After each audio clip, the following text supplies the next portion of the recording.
बोलो, सत्य तो एक ही होगा, सत्य तो दो नहीं हो सकता। हमेशा ही सच्चाई तो एक ही होगी, दो सच्चाई तो नहीं हो सकती ना, सत्य तो एक ही रहेगा। अच्छा, अलीगंज वाले कह रहे सत्य दो नहीं होता, एक ही होता।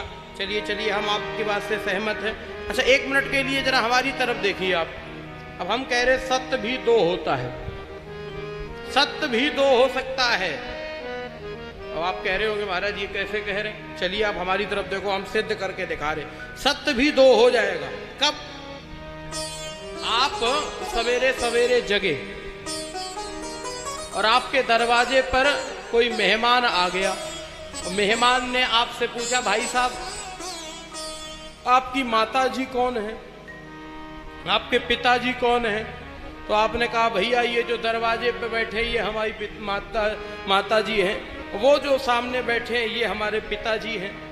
माता पिता के पास में वो मेहमान बैठ गया, वो चर्चा करने लगा।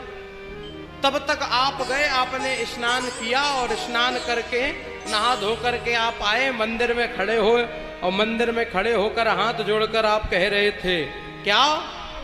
त्वमेव माता च पिता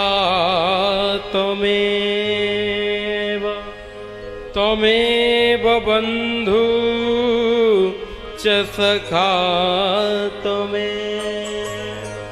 मेहमान खड़ा हो गया। मेहमान कहने लगा भाई साहब ये कौन सा तरीका हुआ, ये कौन सा तरीका हुआ? अभी कह रहे थे ये माता जी ये पिताजी, अब कहने लगे ये माता ये पिता, ये कौन सा तरीका हुआ? कौन से माता पिता सत्य हैं? आखिरकार सत्य तो एक ही होगा, ये दोनों सत्य कैसे हो सकते हैं? एक ही तो सत्य होगा, दोनों सत्य कैसे हो सकते हैं? आप दोनों सत्य को कैसे कह सकते हो? एक ही सत्य होगा। जैसे ही ये कहा कि दो सत्य कैसे हो सकते हैं, तो आपने कहा भैया दोनों ही सत्य हैं। जो मंदिर में बैठे हैं वो भी सत्य हैं और जो घर में बैठे हैं वो भी सत्य हैं।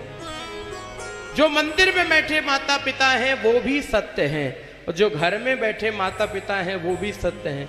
लेकिन जो घर में बैठे हैं ये संसार के सत्य हैं और लेकिन जो मंदिर में बैठे हैं ये परम सत्य है, ये आध्यात्म का सत्य है। वो भौतिक युग के माता पिता हैं और ये आध्यात्म युग के माता पिता हैं। जो घर में बैठे हैं वो हमारे माता पिता हैं, लेकिन जो मंदिर में बैठे हैं वो संसार के माता पिता हैं। इसलिए हमारे दोनों में अंतर नहीं है, सत्य भी दो हो जाएगा, लेकिन जब परम सत्य मिलने की आशंका आ जाए